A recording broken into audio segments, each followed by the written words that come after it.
সাধাৰণ গৃহলৈ আপোনালোক সকলোকে স্বাগতম জনাইছোঁ। আজি আমি evolution of Assamese film industry part 2টো লৈ আহিছোঁ। গতিকে আহক আমি ভিডিঅ'টো আৰম্ভ কৰোঁ।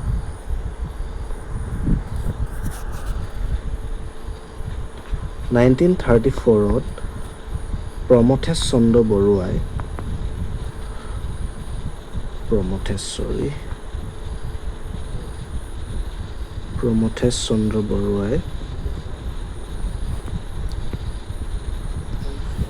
চন্দ্ৰ বৰুৱাই এখন বেংগলী ভাষাৰ দেৱদাস নামৰ চিনেমা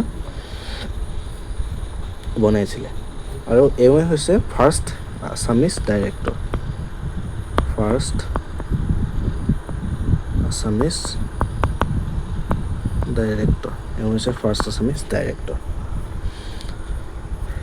এই চিনেমাখন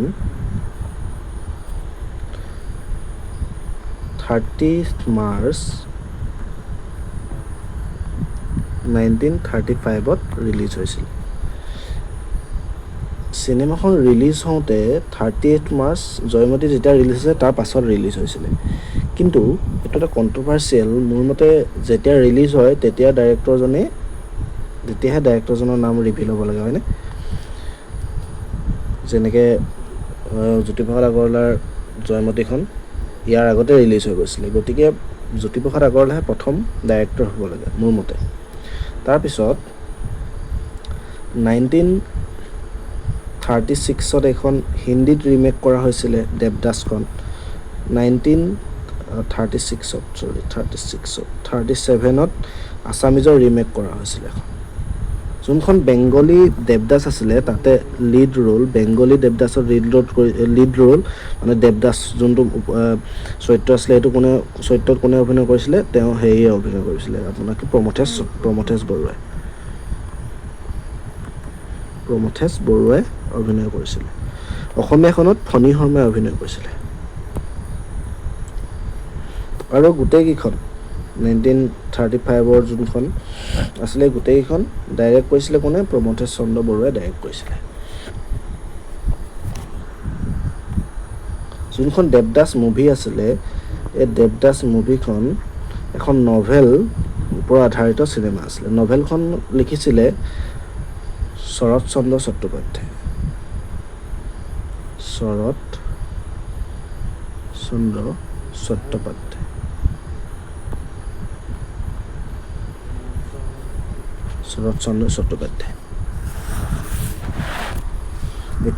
এতিয়া আমি আহোঁ ফাৰ্ষ্ট আছামিজ ফিল্ম, হয়নে?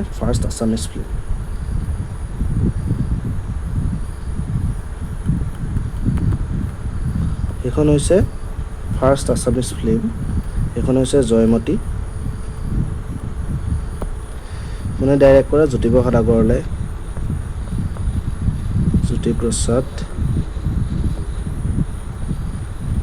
ডাইৰেক্ট কৰা। কিমান চনত মুক্তি লাভ কৰিছিলে? মুক্তি লাভ কৰিছিলে 1935ৰ 10 মাৰ্চত, হয়নে? 1935ৰ 10 মাৰ্চত ক'ত? কলকাতাৰ ক'ত? ৰৌনক হলত। কলকাতাৰ ৰৌনক হলত এইখন ফাৰ্ষ্ট ৰিলিজ হৈছিলে। গুৱাহাটীত কেতিয়া হৈছিলে?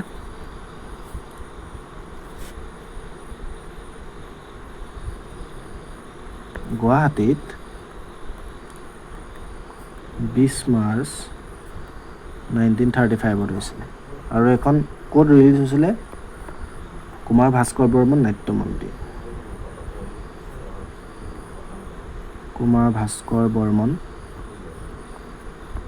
নাট্য মন্দিৰ, কাহিলীপাৰা,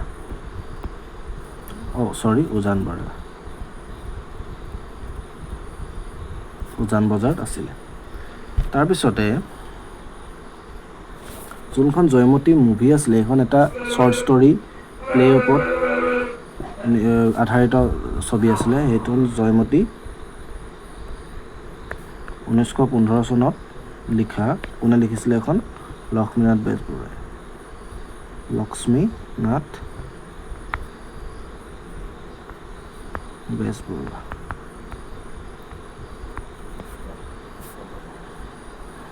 জয়মতীখন এডিট ক'ত কৰা হৈছিলে? জয়মতীখন এডিট কৰিছিলে লাহোৰত, লাহোৰ পাকিস্তান, আৰু ডাবিং কৰিছিলে ঢাকাত।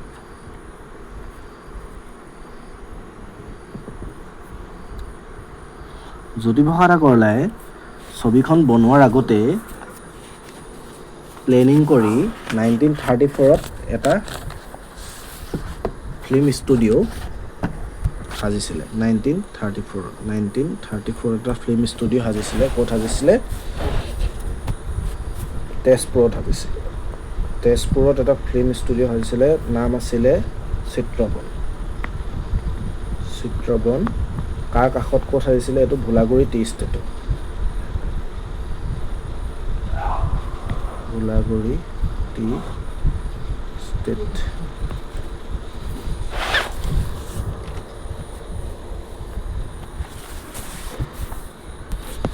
তাৰপিছতে পিছলৈ এইটো অসম চৰকাৰে 1961ত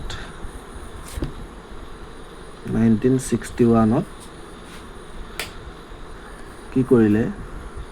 1961ত জ্যোতি চিত্ৰবন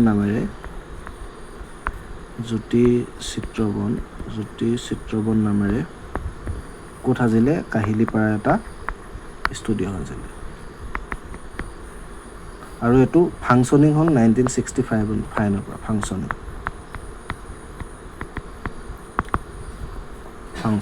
1968ৰ পৰা। এইটো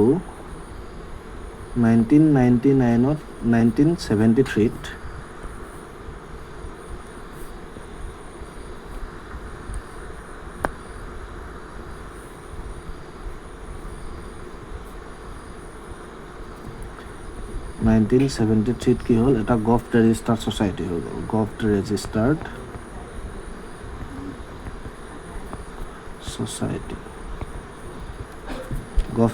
ছ'চাইটি হৈ গ'ল।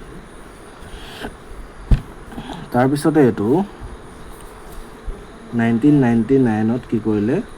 1999ত এইটো নামটো চেঞ্জ কৰি পিনি কি কৰিলে? ভূপেন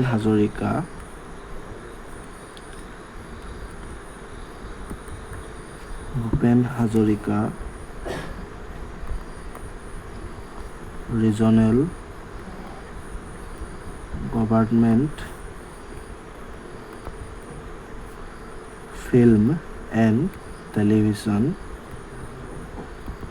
ইনষ্টিটিউট নাম কৰি দিলে।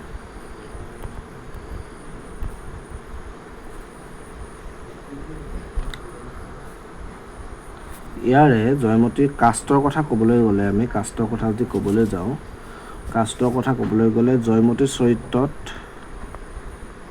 জয়মতীৰ চৰিত্ৰত অভিনয় কৰিছিলে আইদেউ, নীলাম্বৰ, হেণ্ডিকৈ। গদাপাণি চৰিত্ৰত অভিনয় কৰিছিলে পৰশুৰাম বৰুৱা। গথি হাজৰিকাটো জ্যোতিপ্ৰসাদ আগৰৱালাই এইটো হেৰিয়ত নাছিলে, জয়মতী যোনখন লক্ষ্মীনাথ বেজবৰুৱাই লিখা তাত নাছিলে চৰিত্ৰটো। এইটো জ্যোতিপ্ৰসাদ আগৰৱালাই নিউলি ইনক্লুড কৰিছিলে গথি হাজৰিকাটো। এইটো ফণী শৰ্মাই কৰিছিলে। আৰু ডালিমী চৰিত্ৰটো স্বৰ্গজ্যোতি বৰুৱাই কৰিছিলে।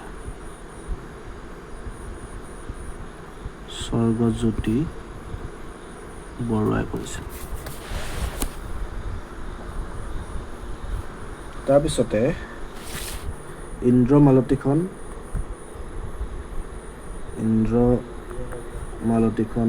1939ত জ্যোতিপ্ৰসাদ আগৰৱালাই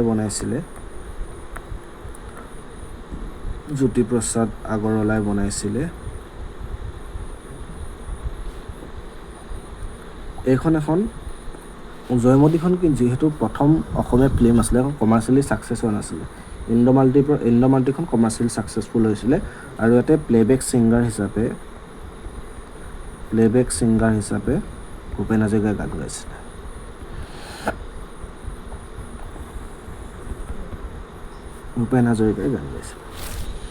তাৰপিছতে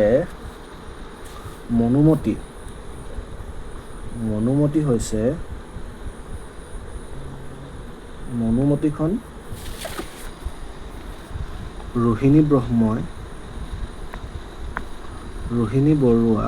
বৰুৱাই ডাইৰেকশ্যন দিছিলে আৰু ফাৰ্ষ্ট নভেল বেষ্ট মুভি আছিলে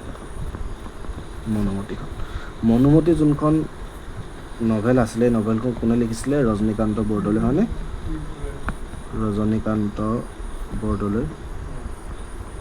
ৰজনীকান্ত বৰদলৈক কি নামেৰে জনা যায় অসমীয়া সাহিত্যত?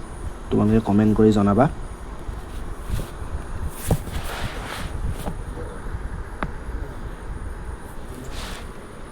আৰু এখন ইম্পৰ্টেণ্ট ফিল্ম 1948ত চিৰাজ নামৰ এখন ফিল্ম বনাইছিল। চিৰাজ কোনে বনাইছিলে? ফণী শৰ্মা আৰু বিষ্ণুপ্ৰসাদ ৰাভা।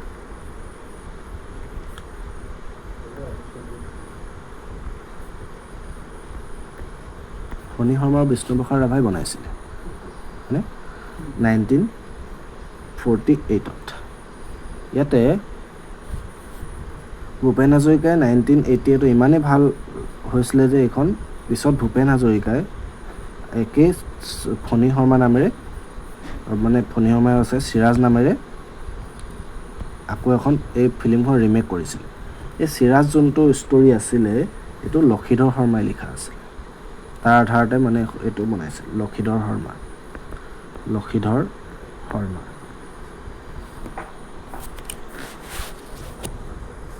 এতিয়া first national film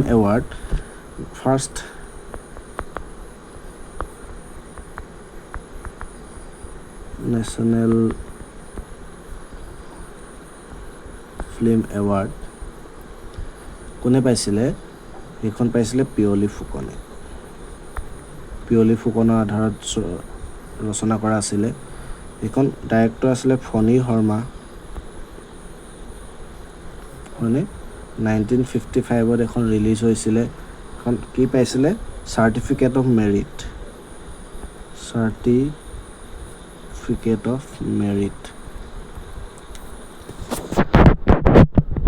first Assamese movie আছিলে, হয়নে? ইয়াৰে ছং কম্প'জ কোনে কৰিছিলে? ভূপেন হাজৰিকাই কৰিছিলে। ছংবিলাক কম্প'জ কৰিছিলে।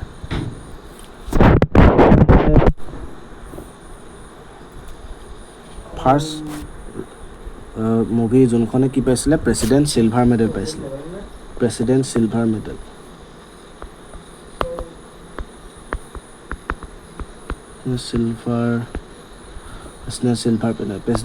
মেডেলটো বৰ্তমানৰ ৰজত কমল যোনটো Rajat Kamal award for best Assamese film এনেকুৱা ধৰণৰ মানে প্ৰত্যেকটো ভাষাৰ বাবে যোনখিনি 22টা ভাষা আছে 22টা ভাষাত যিহেতু দিয়ে প্ৰত্যেকটো ভাষাৰে বেষ্ট ফিল্ম, তেনেদৰে প্ৰেচিডেণ্ট চিলভাৰ মেডেল বৰ্তমানৰ ৰজত কমলৰ লগত চেঞ্জ কৰিলে। মানে বৰ্তমানৰ Rajat Kamal award for best Assamese movie কোনে পাইছিলে? ফাৰ্ষ্ট ৰঙা পুলিচে পাইছিলে।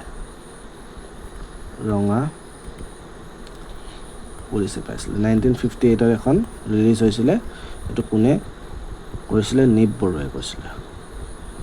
নিপ বৰুৱা হৈছে অসমীয়া ডাইৰেক্টৰ যিয়ে highest number of movies direct কৰিছে। তেওঁ 14খন মুভি ডাইৰেকশ্যন দিছিলে। 14খন মুভি ডাইৰেক্ট কৰিছে।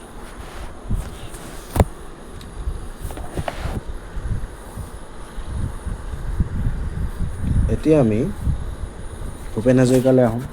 ভূপেন হাজৰিকাই ফাৰ্ষ্ট মুভি আছিলে ভূপেন হাজৰিকাৰ। ফাৰ্ষ্ট মুভি যি ভূপেন হাজৰিকাই ডাইৰেক্ট কৰিছিলে কি আছে? এৰাবাটৰ সুৰ।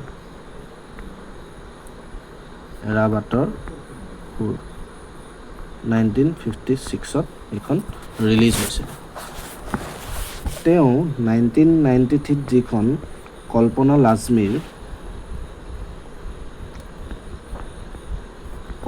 লাজমী ডাইৰেক্টেড মুভি ৰুদালিৰ বাবে তেওঁ বেষ্ট মিউজিক ডাইৰেক্টৰ এৱাৰ্ড পাইছিলে বেষ্ট মিউজিক ডাইৰেক্টৰ এৱাৰ্ড পাইছিলে কোন ভূপেন হাজৰিকাই ভূপেন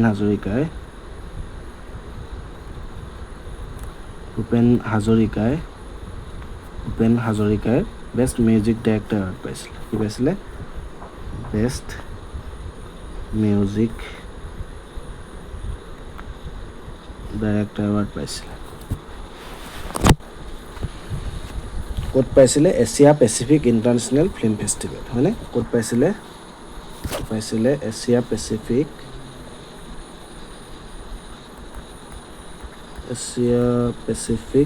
ইণ্টাৰনেশ্যনেল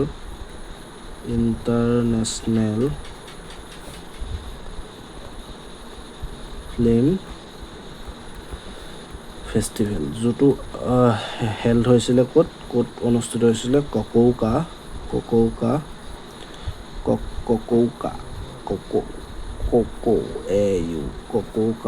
জাপান তেওঁ best music director national award for best মানে স্বৰ্ণকমল বৰ্তমানৰ স্বৰ্ণকমল আৰু Swarnakamal award for best music director Swarnakamal award for best music director পাইছিলে ভূপেন হাজৰিকাই কিমান চনত 1975ত কিহৰ বাবে চামেলি মেমচাপ যোনখন মুভি আছে এখন ডাইৰেক্ট কোনে কৰিছিলে আব্দুল মজিদ আৰু চামেলি মেমচাপ যোনটো চৰিত্ৰ আছিলে কোনে অভিনয় কৰিছিলে বিনীতা বৰগোহাঁই আহি যাব পাৰে আজিকালি আহিছে যেনেকৈ ডক্টৰ বেজবৰুৱা কোনে লৈছিলে আহিব পাৰে যেনে চামেলি মেমচাপ চামেলিটো কোনে লৈছিলে আহি যাব পাৰে হয়নে বিনীতা বৰগোহাঁই লৈছিলে বৰষাৰণী লিখি নিদিবা ভূপেন হাজৰিকা আৰু 1992ত ভূপেন হাজৰিকাই কি পাইছিলে দাদা চাহেব ফাল্কে এৱাৰ্ড পাইছিলে হয়নে দাদা চাহেব ফাল্কে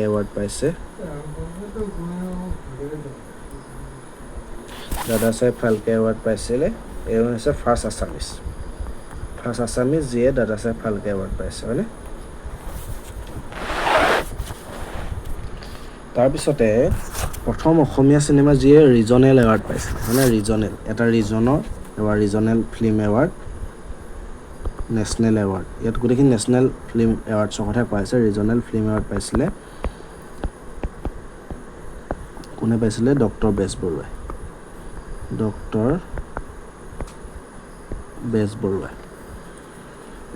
বেজবৰুৱা কোনে ডাইৰেক্ট কৰিছিলে ব্ৰজেন বৰুৱাই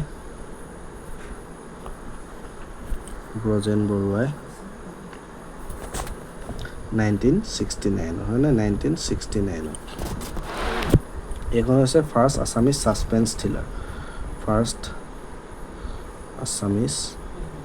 ছাছপেন্স থ্ৰিলাৰ ইয়াৰে আমি কাষ্টৰ কথা ক'বলৈ গ'লে ডক্টৰ বেজবৰুৱা এইটো এক্সামত আহিলে ডক্টৰ বেজবৰুৱা কোনে লৈছিলে ব্ৰজেন বৰুৱাই আৰু প্ৰদীপ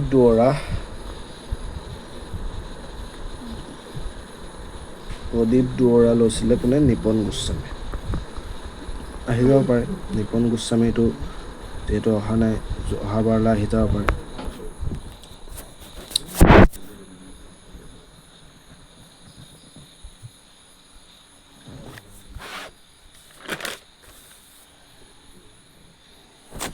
চ' আজিলৈ ইমানে পাৰ্টটোত আকৌ লৈ আহিম পাৰ্ট 3 লৈ পিনি গতিকে ভালদৰে নোটখিনি বনাই যাবা আজিলৈ ইমানেই ধন্যবাদ